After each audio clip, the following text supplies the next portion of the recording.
Bismillahirrahmanirrahim. Assalamualaikum warahmatullahi wabarakatuh. Perkenalkan, nama saya Ahmad Sarifuddin dari Universitas Pelita Bangsa.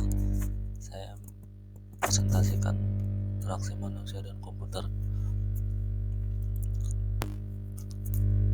Pengertian dari interaksi manusia dan komputer adalah interaksi manusia dan komputer adalah disiplin ilmu yang mempelajari hubungan antar manusia dan komputer yang meliputi perancangan, evaluasi, dan implementasi antarmuka pengguna komputer agar mudah digunakan oleh manusia. Jelaskan 3 hal yang menjadi dasar berkembangnya bidang ilmu interaksi manusia dan komputer. Yang pertama, perkembangan teknologi komunikasi. Kemajuan teknologi komunikasi seperti internet dan media sosial memberikan dampak besar pada bidang ilmu komunikasi. 2, yaitu globalisasi. Proses globalisasi memungkinkan orang dari berbagai belahan dunia untuk saling berinteraksi dan berkomunikasi secara lebih intensif. Ketiga, yaitu perubahan sosial dan budaya. Perubahan sosial dan budaya juga menjadi dasar bagi berkembangnya bidang ilmu komunikasi dan kajian tentang dinamika sosial dan budaya serta perubahan perilaku manusia sangat penting dalam bidang ilmu komunikasi. Hal ini diperlukan agar memahami interaksi sosial, norma, nilai, dan sikap manusia dalam berkomunikasi dan dalam kehidupan sehari-hari. Jelaskan faktor-faktor yang mempengaruhi MK dalam perspektif pengguna. Teknologi komunikasi yang berkembang pesat mempengaruhi cara manusia berkomunikasi. Kemajuan teknologi memungkinkan pengguna untuk berkomunikasi dengan lebih mudah dan cepat. Kebutuhan akan komunikasi yang efektif dan efisien mempengaruhi ilmu komunikasi. Setiap individu atau kelompok memiliki kebutuhan komunikasi yang berbeda-beda, seperti memenuhi kebutuhan informasi, membangun hubungan interpersonal, atau mempengaruhi orang lain. Oleh karena itu, ilmu komunikasi harus dapat memenuhi kebutuhan komunikasi yang beragam tersebut. Budaya dan konteks sosial. Budaya dan konteks sosial juga mempengaruhi cara manusia berkomunikasi. Setiap budaya memiliki norma dan nilai yang berbeda dalam berkomunikasi, sehingga ilmu komunikasi memerlukan memperlihatkan konteks sosial dan budaya dalam mempelajari dan mengkaji komunikasi manusia. Jelaskan faktor-faktor yang mempengaruhi MK dalam perspektif pengguna. Yang keempat, yaitu perubahan sosial dan teknologi. Perubahan sosial dan teknologi terjadi sangat mempengaruhi secara manusia berkomunikasi, misalnya perkembangan media sosial dan internet. Tujuan komunikasi yang ingin dicapai oleh pengguna juga mempengaruhi ilmu komunikasi. Tujuan komunikasi yang berbeda saat informasi, persuasi, atau hiburan memerlukan cara berkomunikasi yang berbeda-beda. Oleh karena itu, ilmu komunikasi harus mempelajari dan memahami tujuan komunikasi yang beragam tersebut untuk memberikan solusi yang tepat dan efektif.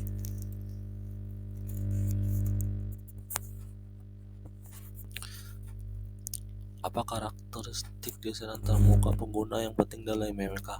User-centered desain antarmuka pengguna harus berorientasi pada pengguna, yaitu memahami kebutuhan, keinginan, dan perilaku pengguna dalam menggunakan produk komunikasi. Hal ini akan memastikan bahwa desain antarmuka yang dibuat akan mudah dipahami dan digunakan oleh pengguna. Konsistensi. Desain antarmuka pengguna yang konsisten akan memudahkan pengguna dalam menggunakan produk berkomunikasi, karena pengguna dapat dengan mudah memahami dan mengingat bagaimana produk tersebut bekerja. Berinteraksi. Konsistensi dapat diwujudkan dalam bentuk tata letak, ikon, warna, font, dan navigasi yang seragam. Responsif. Desain antarmuka pengguna yang responsif akan memberikan pengalaman pengguna yang lebih baik karena dapat merespon dengan cepat dan mudah terhadap perubahan dalam aplikasi atau produk komunikasi. Hal ini dapat diwujudkan dalam bentuk animasi, perubahan warna, dan feedback dari interaksi pengguna. Visual. Desain antarmuka pengguna yang visual akan memudahkan pengguna untuk memahami informasi yang disajikan dalam produk komunikasi, karena visualisasi dapat membantu pengguna dalam memproses informasi dan lebih cepat mudah. Visualisasi dapat diwujudkan dalam bentuk gambar, grafik, animasi, dan video. Apa yang dimaksud dengan heuristik dalam IMK? Heuristik dalam IMK merujuk pada prinsip atau aturan praktis yang digunakan untuk mengevaluasi dan mengembangkan desain antarmuka pengguna yang efektif dan efisien. Heuristik ini dirumuskan oleh Jacob Nielsen pada tahun 1990 sebagai dasar untuk mengevaluasi kualitas desain antarmuka pengguna. Heuristik Nielsen terdiri dari 10 prinsip yang dapat membantu desain antarmuka pengguna dalam mengevaluasi dan mengembangkan desain yang baik. Prinsip heuristik Nielsen antara lain visibility of system, status sistem harus memberikan umpan balik yang jelas dan terlibat pada pengguna terkait dengan keadaan status sistem saat ini. Match between system and the real world. Sistem harus mempertahankan bahasa dan konvensi yang dapat dipahami oleh pengguna sehingga pengguna dapat menggunakan pengetahuan mereka tentang dunia nyata untuk mengoperasikan sistem. User control of freedom system harus memungkinkan pengguna untuk mengatur ulang kesalahan mereka dan membatalkan tindakan yang tidak diinginkan dengan mudah. Konsistensi and standar sistem harus mengikuti konvensi antarmuka pengguna yang umum dan konsistensi dalam hal teknologi, ikon, perilaku. Error prevention sistem harus dirancang untuk mencegah kesalahan pengguna dengan menghilangkan kondisi yang memicu kesalahan atau memberikan konfirmasi dalam tindakan yang penting dilakukan. Recognition letter dan recall sistem harus minimalkan memori jangka pendek pengguna dan memudah pengguna untuk mengingat informasi. Sistem flexibility and efficiency of use sistem harus menyediakan jalan pintas atau cara akses cepat ke fungsi-fungsi penting bagi pengguna yang lebih terampil atau terbiasa. Pengguna sistem autistik dan minimalis desain sistem harus dirancang dengan tampilan yang menarik tetapi tidak mengorbankan fungsionalitas dan kejelasan. Help user recognize, diagnose, and recover from error system harus memberikan pesan kesalahan yang jelas dan informatif terhadap memberikan panduan untuk memperbaiki kesalahan. Help and documentation system harus menyediakan bantuan dan dokumentasi yang mudah diakses oleh pengguna untuk membantu mereka dalam memahami dan menggunakan sistem secara efektif. Apa yang dimaksud dengan ergonomi dalam IMK?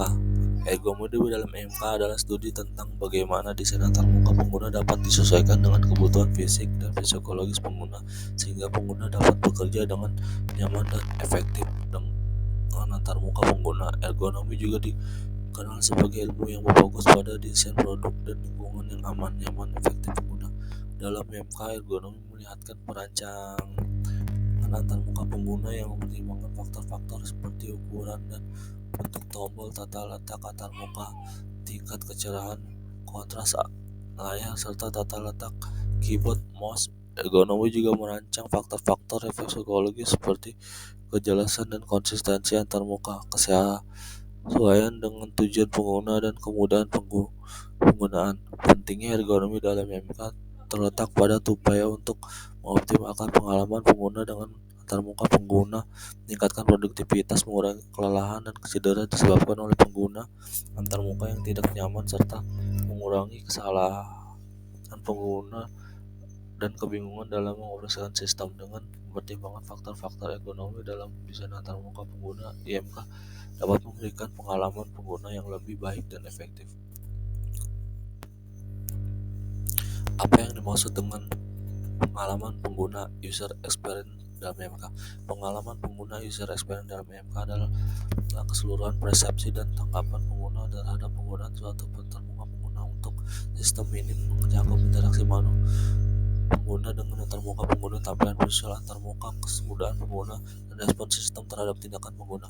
Pengalaman pengguna meliputi beberapa aspek seperti kepuasan pengguna, efisiensi penggunaan desain pengguna terhadap desain antarmuka, terlibat pengguna, dan lain-lain. Intinya untuk mempertimbangkan pengalaman pengguna dalam desain antarmuka pengguna agar pengguna dapat merasakan nyaman dan mudah menggunakan sistem serta meningkatkan kepuasan pengguna dan efektivitas penggunaan sistem.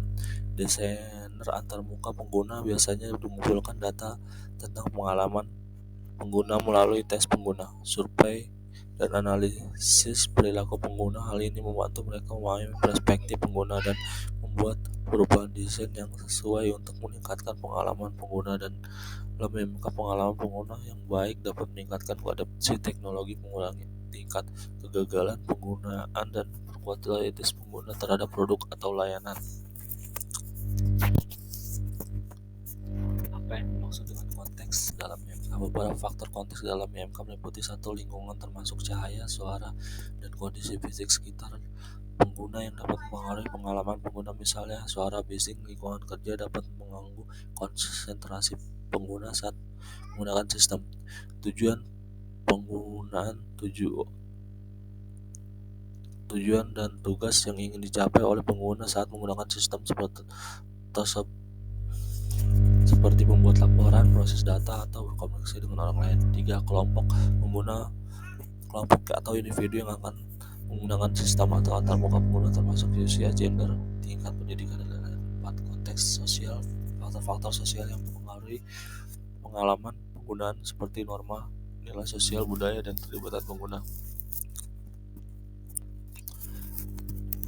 Pemahaman konteks yang baik dapat membantu perancang antarmuka pengguna dalam mempertimbangkan pengaruh faktor-faktor konteks dalam desain antarmuka pengguna dan mengoptimalkan pengalaman pengguna yang efektif menggunakan sistem. Hal juga dapat membantu dalam memilih teknologi yang tepat, mengembangkan sistem konten yang sesuai, dan menyesuaikan desain antarmuka pengguna dengan kebutuhan dan karakteristik pengguna. Demikianlah presentasi yang saya sampaikan. Saya Ahmad Saripudin dari Universitas Bangsa. Sekian dari saya, itu saja yang bisa saya sampaikan. Assalamualaikum warahmatullahi wabarakatuh.